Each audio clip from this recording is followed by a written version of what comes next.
Mari kita berdoa, saudara. Bapa di sorga, kami mengucap syukur dan terima kasih. Sebab Engkau Allah kami yang hidup ya Tuhan. Tuhan Yesus, Kau yang bangkit dari kematian, Kau mendengar doa. Kau yang memelihara kami sampai detik ini dan berjanji tidak pernah meninggalkan pekerjaan tangan-Mu. Kami bersyukur ya Tuhan, lewat puji-pujian kami dipersiapkan untuk menerima firman-Mu. Melalui kesaksian-kesaksian yang kami dengar, membuktikan Kau Tuhan yang baik. Walaupun ada banyak hal kami tidak mengerti di bumi ini, tapi satu hal kami tahu ya Tuhan, Kau tidak pernah salah. Firman-Mu selalu benar ya Tuhan dan kekal selama-lamanya. Langit dan bumi akan berlalu, kata-kata manusia akan berlalu. Semua yang bersifat jasmani dan fisikal dan duniawi akan berlalu. Hanya firman-Mu yang tetap selama-lamanya. Sebab itu ya Tuhan, tanamkan firman-Mu dalam-dalam di hati kami, di pikiran kami, dan itu menjadi fondasi yang kuat bagi kami untuk menjalani hidup yang kami tidak tahu masih berapa lama lagi di bumi ini. Kuatkan hamba-Mu, urapi dia, pakai dia menjadi saluran berkat buat kami. Di tengah-tengah kelelahan kami seharian beraktivitas ya Tuhan, kami rindu belajar firman-Mu. Kenyangkanlah kami ya Tuhan. Firman-Mu satu-satunya makan rohani kami dan senjata rohani bagi kami. Berdoa bersyukur dalam nama Tuhan Yesus Kristus, Juru Selamat dan Penebus kami yang hidup selama-lamanya. Amin. Saudara, malam ini kita akan belajar sebuah topik yaitu lomba lari. Ya, saya nggak tahu saudara pernah ikut lomba lari nggak dulu pada masa sekolah, SD, SMP, SMA, ya. Nah, bila saudara ikut lomba lari, izinkan saya tanya, saudara ingin berlari jarak dekat atau jarak jauh alias maraton? Kok Iko? Jarak jauh, bagus. Kenapa alasannya? Ya, nggak terlalu memforce diri untuk terlalu cepat. Tidak terlalu force diri, ya, take time. Ya. Masa muda itu ya? Atau sekarang jarak jauh, dulu jarak pendek?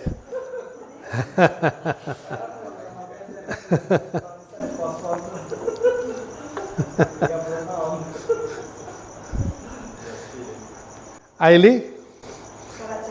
Suka jarak jauh, kenapa? Tidak terlalu ngotot. Lebih suka konsisten. Oke, good. Siapa yang suka pendek? Joni? Biar cepat nyampe. Oke, good. Suka yang jarak pendek. Siapa lagi suka jarak pendek? Ada yang suka jarak pendek? Ya, jarak pendek, jarak jauh perlu persiapan. Betul nggak? Itu yang paling penting. Ya. Saya tidak tahu bahwa kalau dibandingkan lomba lari itu dengan perjalanan di bumi ini, kalau hidup kita di bumi ini adalah sebuah perlombaan lari, saudara mau jarak pendek atau jarak jauh? Jarak pendek juga, jadi mau cepat-cepat pulang ya Joni?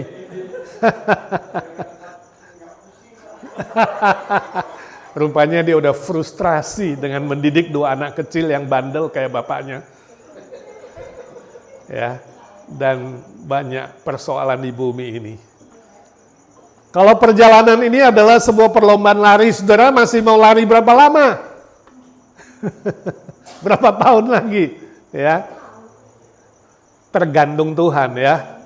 Yang pasti kalau sekarang kita masih hidup di bumi ini, berarti perlombaan kita belum selesai. Tidak tahu berapa lama lagi, ya. Mungkin panjang, mungkin pendek, terserah Tuhan. Tapi panjang atau pendek kita perlu persiapan.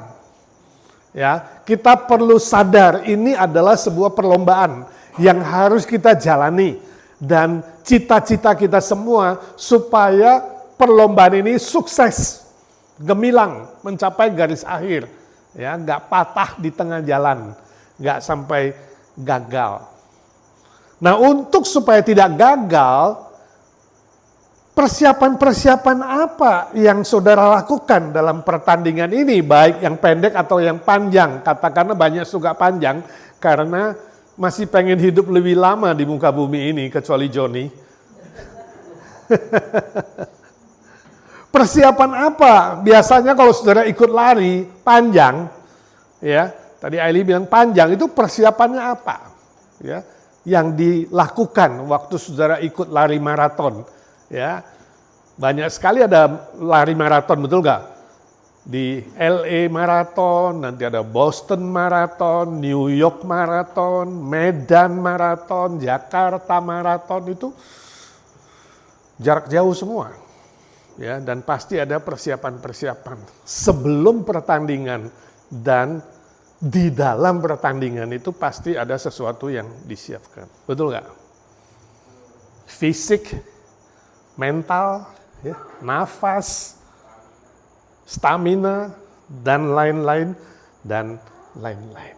Nah, kalau perjalanan di bumi ini adalah sebuah lomba lari maraton, kita ingin belajar malam ini. Persiapan-persiapan apa yang harus kita miliki dan kita jalani. Mari kita baca Alkitab Ibrani pasal 12 ayat 1 sampai 3.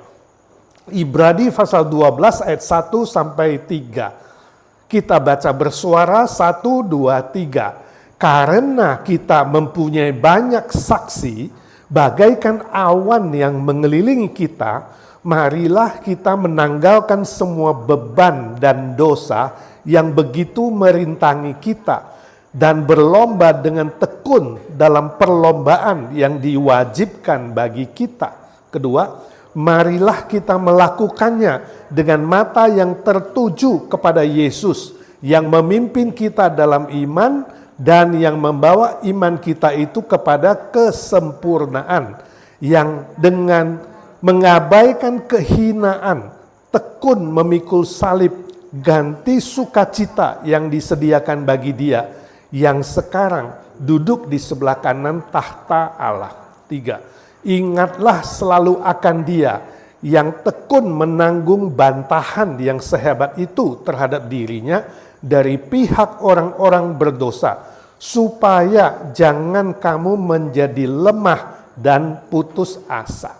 Nah, saudara, dalam sejarah perjalanan mengikut Tuhan Yesus, di depan kita artinya orang-orang yang mendahului kita itu sudah banyak sekali. Kalau kita mau hitung dari abad pertama berarti sudah 20 abad. Kalau kita mau hitung dari perjanjian lama berarti itu jutaan bahkan miliatan mereka yang pernah menyatakan beriman kepada Tuhan, Mesias yang akhirnya digenapkan oleh Yesus Kristus. Di depan kita itu sudah banyak sekali. Yang kalau lari maraton itu mereka lari di depan kita, betul nggak? Sudah 20 abad kalau hitung dari abad pertama, mulai dari murid-murid Yesus di abad pertama. Nah, dan mereka itu sudah sukses dan berhasil. Sampai garis akhir. Yang kini sudah ada di Firdaus, menantikan kedatangan Yesus kedua kali untuk mendapatkan tubuh kebangkitan yang baru. Nah, itu yang disebut di ayat 1a. Ayat 1a menyebut apa? Istilah banyak saksi. Nah, yang di depan kita itu adalah saksi-saksi, banyaknya banyak sekali, tak terhitung miliatan, ya harusnya. Itu banyak saksi. Nah, mereka ngapain? Saksi-saksi itu melihat kita yang sedang lomba lari, menyaksikan kita lomba lari.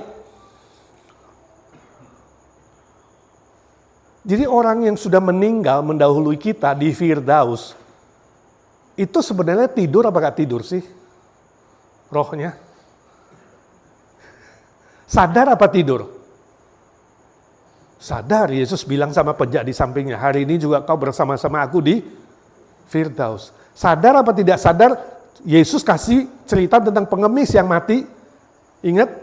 Yang kemudian turun ke kerajaan maut. Lazarus, pengemis, dan orang kaya Mereka bisa berdialog, orang kaya masih minta kalau boleh kirim si Lazarus itu ke bumi untuk mengabarkan Injil kepada 5 orang saudaranya. Ya, 7 orang saudaranya. Jadi roh yang sudah meninggal itu sadar, bukan nggak sadar. Yang sedang menanti kita itu di Firdaus, mereka menyaksikan. Mereka tahu orang-orang di bumi ini, jadi orang-orang kekasih kita yang udah meninggal, mereka tahu, walaupun kita nggak bisa connect. Ya. Karena Alkitab mengatakan sudah tidak ada hubungan dengan dia. Lain dunianya sudah, ya. Nggak ada channel ke situ, ya. Terlalu jauh, nggak ada handphone, nggak ada satelit khusus, nggak ada saluran khusus, karena memang beda dimensi. Mereka di dimensi kekekalan, tanpa ruang dan waktu, kita di dimensi dengan keterbatasan ruang dan waktu. Tapi mereka menyaksikan, mungkin kalau mau minta izin, mungkin bisa ya, saya nggak pernah ke sana, tapi kalau mereka mau minta izin, lihat-lihat bisa juga ya. Yang pasti dikatakan mereka adalah saksi. Saksi terhadap kita, orang-orang di bumi, pengikut-pengikut Tuhan, orang-orang Kristen, murid-murid Kristus yang sedang berlomba lari ini. Jadi kita sendirian nggak? Enggak sendirian. Bersyukur. Ya. Saudara pernah ikut lomba lari lalu masuk stadion nggak ada siapa-siapa nggak? Itu kira-kira kalau lari nggak ada yang nyaksikan gimana ya? Semangat nggak sih? Pasti kurang, betul nggak? Tapi kalau lihat rame-rame bersuara, wih lari koiko, cayo, cayo, wah semangat dia, betul nggak? Tapi kalau sepi-sepi aja, lihat cuma burung-burung, kecoa, cicak, pasti kita stres, betul nggak? Jadi bersyukur ya, orang Kristen walaupun minoritas, orang-orang percaya minoritas di muka bumi ini, ya dalam perlombaan lari ini kita banyak saksi, ya, dan mereka sedang cheer up ya. Kalau bahasa Malaysianya apa? Shirley, boleh, cayo, ayo lari yang kenceng, semangat, begitu kan? Luar biasa ya. Jadi puji Tuhan. Dan mereka rindu kita sukses. Mereka pengen kita sukses sampai akhir, sama seperti mereka. Dan hari ini kita mau belajar dari firman Tuhan yang kita baca tadi 3 ayat. Ya, ada beberapa pelajaran penting dalam proses lomba lari ini supaya kita bisa benar-benar sukses dan berhasil gemilang. Yang pertama, apa pelajaran pentingnya? Menanggalkan semua beban dan dosa. Ayat 1b. Bayangkan kalau saudara lomba lari itu ya, pakai beban ya, kakinya masih pakai sepatu yang berat. Ya, celananya juga yang tebel, baju tebel, pakai kalung 20 gram ya, pakai anting-anting, ini pasti mengganggu, betul nggak? Itu menghalangi saudara lari. Kalau bisa seringan mungkin, supaya bisa larinya terbang gitu ya. Apalagi kalau lari cepat, betul nggak Joni? Itu nggak boleh bawa banyak beban di dalam lomba lari. Demikian dengan rohani, istilah beban di situ menunjuk kepada hal-hal yang menghalangi perjalanan kita dalam mengikut Tuhan. Itu sebabnya Yesus mengatakan, mari kepadaku yang letih, lesu, dan berbeban berat. Kamu gak mungkin bisa berlari dengan sukses kalau bawa beban. Saya gak tahu beban apa saudara dalam perjalanan ini. Ya, ada beban sakit hati, ada beban kebencian, dendam, ada beban apa lagi? Hutang, ada beban macam-macam. Hidup ini banyak sekali yang bisa membebani saudara dalam mengikut Tuhan. Itu harus ditanggalkan. Jadi nomor 1 itu menanggalkan, seperti baju dicopot. Mau lomba lari kok masih pakai sepatu keren, sepatu yang ringan bila perlu, ya kan?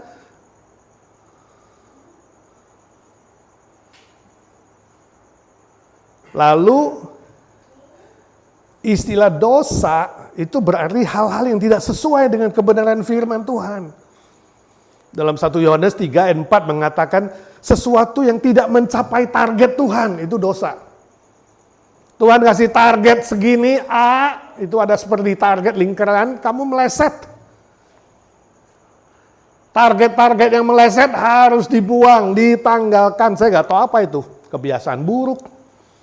Ya, hobi itu bisa jadi beban dan dosa yang menghalangi saudara untuk berlari. Ya, kalau hari Minggu kamu pas mau ibadah, lalu hobinya datang juga yang mengajak kamu, pas jam kebaktian, jam 11. Pilih hobi atau pilih IGNC? Nah, ini menjadi sebuah tantangan di dalam perlombaan mengikut Tuhan. Kekayaan bisa jadi beban, bisa jadi dosa. Harta benda bisa jadi beban, bisa jadi dosa juga. Materi, manusia, dan lain-lain. Itu bisa menghalangi kita berlari dalam mengikut Tuhan. Ya. Aplikasinya apa dong? Aplikasinya di situ dikatakan, belajarlah periksa diri. Apakah selama ini ada hal-hal yang menghalangi lomba lari yang sedang saudara jalani dalam mengikut Tuhan Yesus? Saya nggak tahu apa, ini sangat personal. Ya, kalau ada sesuatu yang menghalangi saudara, segeralah bertobat dan kembali kepada firman Tuhan. 1 Yohanes pasal 1 ayat 9 Alkitab berkata, barang siapa yang mengaku dosa dan kesalahan di hadapan Tuhan, maka dia adalah setia dan adil yang akan mengampuni segala dosa dan kesalahanmu. Baru larinya lega, ngerti nggak? Baru perjalanan ini lega.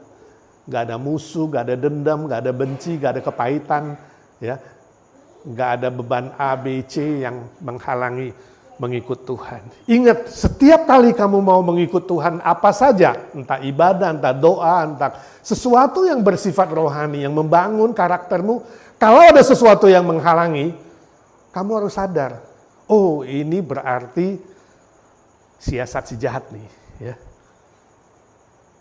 Saya suatu hari besuk seorang ibu, dia ngomong begini, Pak heran ya, setiap kali saya mau ke gereja, selalu aja ada sesuatu.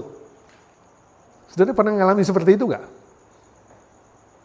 Apa yang saya lakukan? Setiap kali Pak, hampir setiap kali. Nanti anak beginilah, nanti suami beginilah, nanti teman telepon lah, ya nanti susu tumpah lah, ya, nanti ban kempes lah, selalu ada. Ayo, bagaimana kamu harus menghibur atau menguatkan orang-orang sedemikian? Saya bilang sama dia, ibu pernah belajar berenang nggak? Ya, pernah. Kalau pernah belajar berenang, pasti tahap-tahap pertama rasanya, aduh udah mau terapung, mau tenggelam lagi, mau terapung, ngerti nggak? Apa yang lakukan? Jalanin terus, jangan stop. Lama-lama terapung. Jadi apa yang harus kamu lakukan kalau ada sesuatu? You harus jalani terus, kayak lomba lari itu maraton nggak boleh berhenti. Ya kan? Waduh ini sepatu mengganggu, buang sepatunya, lari lagi. Ini kalung mengganggu, walaupun mahal 20 gram, buang, lari lagi. Sama kayak waktu berenang, you harus menang, you harus lawan. Kalau you sudah lawan, lama-lama iblis bilang apa? Ya nggak mempan nih. Tiap hari Minggu jam 11 nggak mempan nih.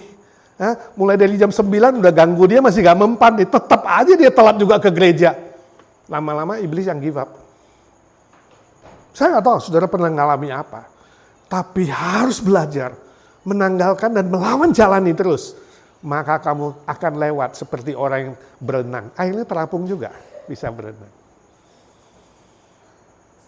Yang kedua, pelajaran apa? Membangun hidup yang disiplin, ayat 1C. Ayat 1C. Istilah berlomba dengan tekun. Nah, berlomba dengan tekun istilah itu menunjuk kepada disiplin dalam seluruh aspek hidup, dalam persiapan dan perlombaan lari ini. Kayak orang mau lomba lari, ada disiplinnya. Latihan jam 8 pagi, ya jam 8 pagi bangun.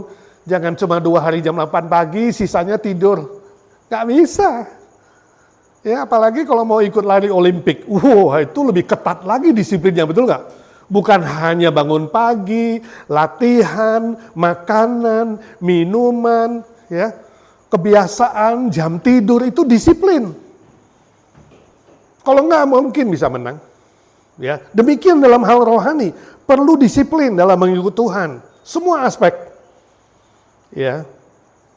Untuk itu perlu latihan yang serius dan teratur sesuai dengan tahap-tahap yang ada. Saya nggak tahu kalau lomba lari itu ada pemanasan, lari dengan kecepatan teratur, membangun stamina, makan vitamin, menjaga ketahanan, diet, dan lain-lain, dan lain-lain. Sama dalam mengikut Tuhan, sama dalam perjalanan ikut Tuhan, kita harus disiplin. Aplikasinya, belajar lebih peka dalam mengerti latihan-latihan yang Tuhan izinkan dalam perjalanan mengikut Dia. Saya nggak tahu Tuhan izinkan proses apa di dalam pelatihan saudara. Tiap orang beda, kita nggak boleh bandingkan diri dengan orang lain. Kita nggak boleh memaksa diri kita seperti orang lain. Kita juga tidak boleh memaksa orang lain seperti saya. Saya sudah begini, kenapa dia tidak begitu? Jangan. Masing-masing kita Tuhan sudah siapkan porsi-porsi latihannya. Berbeda-beda tiap orang, ya. Kita yang penting sadar dan mengerti, oh ini latihan dari Tuhan tuh. Ada yang dilatih pikirannya, selalu pikiran negatif itu digembleng sama Tuhan. Lama-lama belajar positif. Ya. Ada yang pikirannya khawatir dan takut, digembleng dengan cara Tuhan. Nanti lama-lama dia mengalahkan ketakutan dan kekhawatirannya. Ada orang digembleng perasaannya, gampang tersinggung, ya. Apalagi perasaan itu cengeng, suka mengeluh, gosip, macam-macam perasaannya itu. Perasaannya nggak stabil, bulan purnama giat, ya. Begitu bulan sabit menghilang, bisa aja, tergantung perasaan. Ada seorang ibu bilang sama saya, Pak, kalau saya mau melayani, tapi kalau aku senang ya Pak. Jadi mau melayani kalau lagi senang, perasaan. Jadi jangan dikasih sesuatu yang sudah pastilah, ya. Jangan di schedule. Pas lagi aku senang, aku melayani. Pas lagi aku nggak bisa dan nggak senang, nggak mood. Jadi bergantung mood. Kalau nggak mood, ya udah nggak usah. Nggak ada orang begini. Nah itu akan digembleng oleh Tuhan dengan cara sendiri sehingga lama-lama mood nggak mood dia dalam proses lari. Bayangkan kalau kamu lomba lari nggak mood, hari ini nggak lari. Hari ini nggak mau latihan, susah dong. Ya, jadi harus mengalahkan itu. Ya, disiplin dalam perkataan Tuhan melatih kita, sehingga dalam perkataan kita mulai lebih baik. Dalam perbuatan, dalam finansial, ya kan? Nggak makin lama makin pelit. Ditanya, kenapa sih? Ya, kamu itu persembahanmu sama terus tiap tahun. Habis Tuhan Yesus tidak berubah, gue juga tidak berubah dong.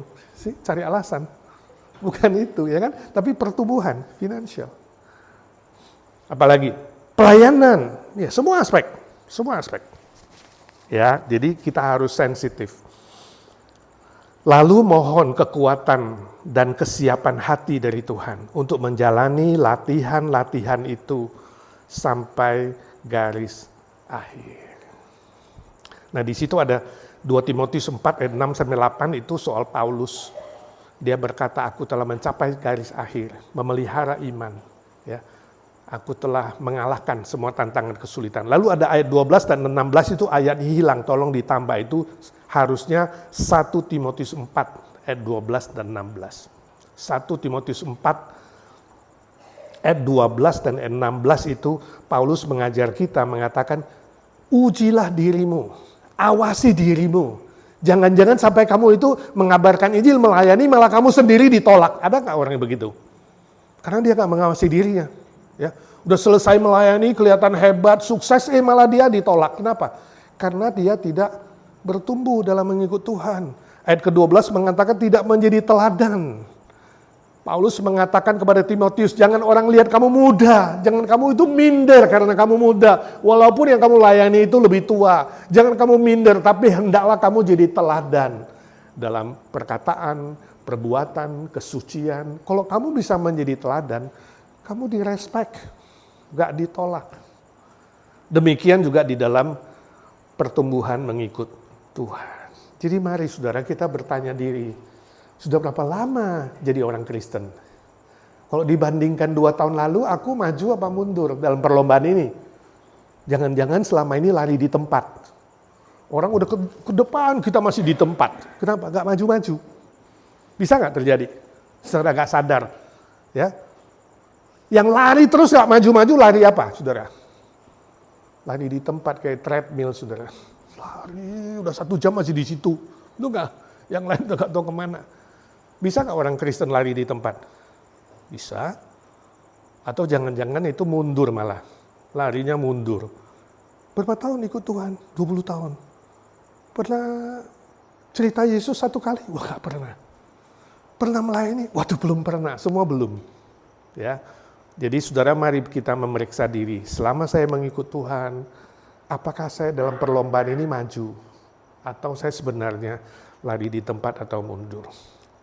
C, atau nomor 3. Pelajaran nomor 3, tetap fokus beriman pada Kristus. Itu ayat 2a, ayat yang sangat indah. Tuhan Yesus yang memberi kita iman yang pertama. Jadi waktu saudara bisa beriman kepada Kristus, itu adalah pemberian anugerah. Dan iman yang pertama itu dia memimpin iman kita itu mencapai kesempurnaan. Ini yang disebut dari iman kepada iman. Roma 1 ayat 16, orang benar akan hidup dari iman kepada iman.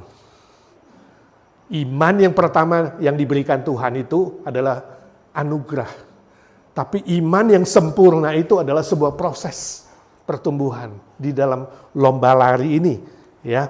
Istilah mata yang tertuju di ayat 2a, mata yang tertuju itu berarti fokus. Fokus. Kalau orang lari itu harus fokus, betul nggak? Kalau ada yang panggil nama saudara, kira-kira saudara lihat nggak? Kalau lomba lari ini yang di stadion apa? Yang duduk di tempat duduk itu loh. Emi, kamu liatin nggak atau kamu tetap lari? Kalau ikut, ketinggalan saudara. Dilewatin orang ya. Nggak fokus. Lomba lari harus fokus. Kamu nggak pusing dengan pujian orang, kamu nggak pusing dengan tepuk tangan, kamu nggak pusing dengan kritik, ya kan? Omelan, ocehan, nggak pusing soal itu. Kenapa? Kamu tahu aku fokus ini, fokus ke depan, harus garis finish. Dan untuk fokus itu kamu perlu ada seseorang yang menjadi patokan. Di sini adalah Kristus.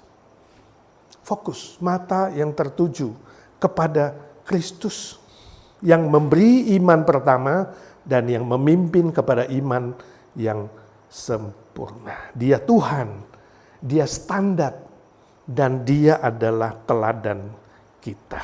Maka kita pasti sukses menyelesaikan perlombaan lari ini dengan baik. Tadi baru ngobrol-ngobrol dengan Emi, dia sharing cerita dari Indonesia. Ada seorang teman sepupunya yang karena kecewa dengan orang Kristen, lalu meninggalkan Tuhan. Sedih sekali mendengar cerita seperti itu. Ya, pernah nggak saudara menghadapi masalah, lalu teman nggak ada yang telepon, majelis nggak ada yang telepon, nggak ada yang perhatikan, pendeta juga lupa telepon, lupa doain, lalu saudara kecewa, lalu meninggalkan Tuhan. Ada nggak orang segitu temanmu? Saya katakan, wah sayang sekali. Kita tidak coba judge dia, menghakimi dia. Memang kalau begitu ya, memang dalam perjalanan lomba lari ini sebenarnya kita butuh teman juga, betul nggak, dalam maraton ini? Ya. Kita perlu lari rame-rame, kita perlu persekutuan seperti ini. Kita perlu saling menguatkan, saling membangun, saling mendoakan, saling memperhatikan. Tapi saudara, saya ingin bilang, kalau saudara pun tidak mendapat itu, jangan kecewa lalu tinggalkan Tuhan, itu salah besar. Berarti fokus kamu selama ini adalah manusia. Fokus kamu bukan Kristus. Dalam penginjilan pun saya bertemu dengan orang-orang sedemikian, yang menjelek-jelekkan temannya, keluarganya yang Kristen, menjelekkan pendeta yang Kristen. Wah, gak bener lah, ngapain gue jadi orang Kristen, lihat tuh orang Kristen begini, pendeta begini, majelis. Wah, semualah diceritain. Bagaimana menghadapi orang begitu? Saya pernah hadapi beberapa. Cukup sering saya katakan, maaf hari ini saya gak kenalkan kamu menjadi orang Kristen seperti mereka itu yang mengecewakan kamu, bukan. Saya ingin memperkenalkan Kristus yang tidak pernah kecewakan kamu, yang mengasihi kamu, yang mati bagimu, yang kasih nyawanya bagi kamu, yang berjanji memberkati kamu, menebus hutang dosamu, dan yang bangkit dari kematian. Itu yang saya mau kenalkan. Saya kenalkan diri saya juga. Saya pun bisa salah. Saya pun bisa, mungkin satu hari gak bisa menjadi teman yang baik. Lupa telepon kamu.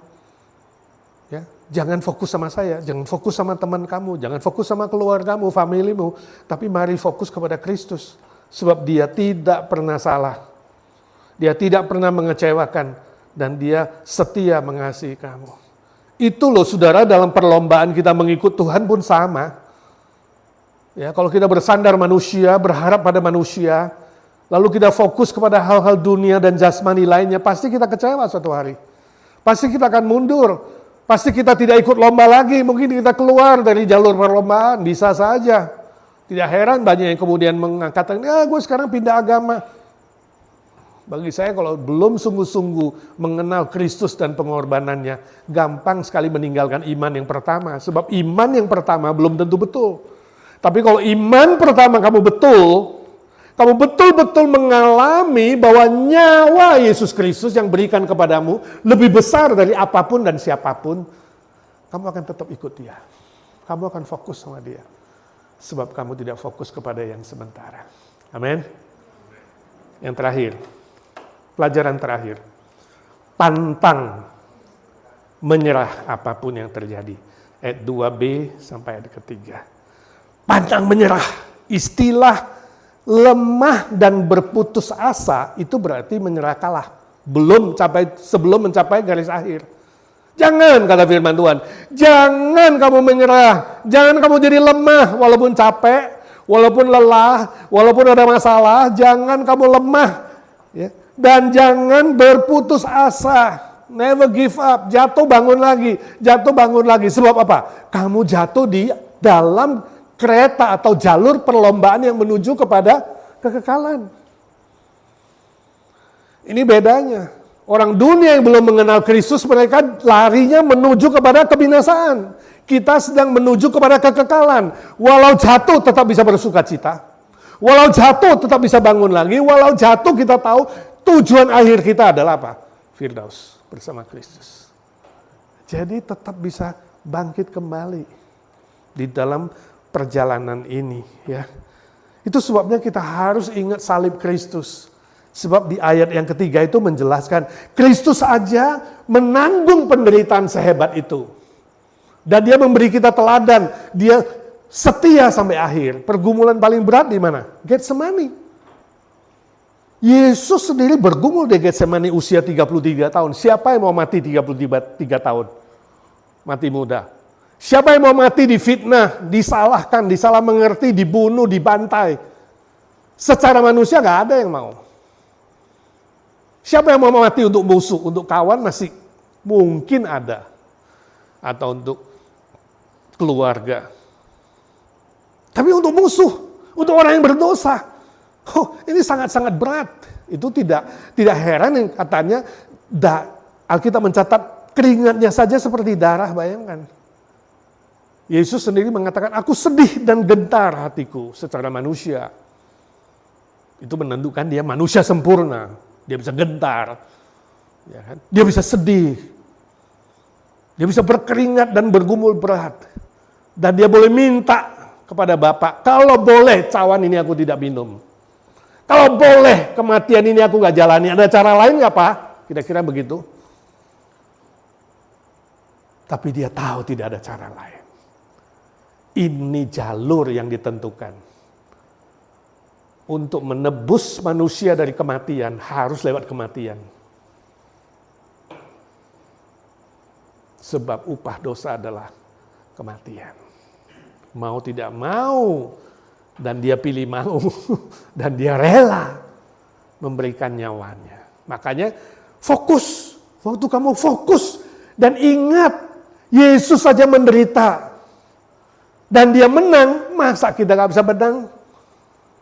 Sampai akhirnya dia berhasil, dia katakan, jadilah kehendakmu, bukan kehendakku. Dan dia jalani. Dan 3 hari kemudian, dia bangkit dari kematian. 40 hari kemudian, dia naik ke sorga dan duduk di sebelah kanan Allah Bapa. Itu yang tidak boleh kita lupa. Waktu saudara mulai dikecewakan, waktu saudara menghadapi persoalan yang berat, ujian, cobaan, tantangan, kesulitan, sakit penyakit, ancaman, derita, dan lain-lain yang sangat berat yang melampaui pikiran saudara dan melampaui apapun. Melampaui rasio, melampaui perasaan, pengalaman, dan apapun. Tidak ada cara lain. Harus kembali ke Golgota. Ingat Golgota, penderitaan Kristus. Ingat kebangkitannya dan kenaikannya ke sorga. Maka kita bisa kuat, saudara dan saya. Kuat dan tabah menghadapi apapun. Entah cobaan, tantangan, ejekan. Jangan karena hal sepele. Tinggalkan Tuhan, kecewa sekali, sayang sekali. Ya, jangan gara-gara cuma putus cinta. Ya. Lalu kemudian juga putus hubungan sama Tuhan. Salah. Jangan karena dikritik, kurang dipuji, ya, disindir, digosip, tinggalkan Tuhan, sayang sekali. Ya, atau keluar dari perlombaan, sayang sekali, jangan. Tapi bertahan. Filipi 4:13 Rasul Paulus mengatakan, segala perkara dapat kutanggung di dalam Kristus yang memberi kekuatan kepadaku. Segala perkara. Mau sulit, mau lancar, mau kaya, mau miskin, mau sakit, mau sehat. Segala perkara dapat kutanggung di dalam Kristus. Roma 8:35-39, tidak ada satu hal pun yang bisa memisahkan kita dari kasih Kristus. Entahkah penganiayaan, penderitaan, ketelanjangan, ancaman, sakit penyakit, bahkan maut pun tidak bisa memisahkan kita dari kasih Kristus. Jadi aplikasinya, setialah kepada Kristus. Jangan hanya waktu senang, waktu lancar, tapi juga waktu susah, waktu sakit, waktu kekurangan. Ya, gak ada yang bisa dibandingkan dengan kasih Dia. Berjuang, terus lari. Saya nggak tahu saudara harus lari berapa lama lagi. Ya, saya mengingat 6 state. Tadi baca-baca 6 state yang kena hurricane setelah Helena, kemudian dihantam Milton, saudara. Bacaan terakhir itu lebih 230 yang mati. Ya, lebih 2 juta yang kehilangan tempat tinggal, yang evakuasi. Kita nggak tahu. Yang pasti yang 230 lebih itu sudah selesai lomba larinya. 2 juta lebih masih lari, tapi harus dievakuasi dulu. Kita lancar-lancar nih. Saya nggak tahu suatu hari akan terjadi apa, yang pasti dalam perlombaan ini. Kita perlu tangguh. Kita perlu setia. Kita perlu bertahan. Bukan hanya bertahan, kita perlu terus berlari. Dan kita lihat kepada Kristus menuju garis finish. Dan saya yakin Tuhan yang akan menolong saudara dan saya. Kita semua mencapai garis finish dengan sukses. Amin. Puji Tuhan.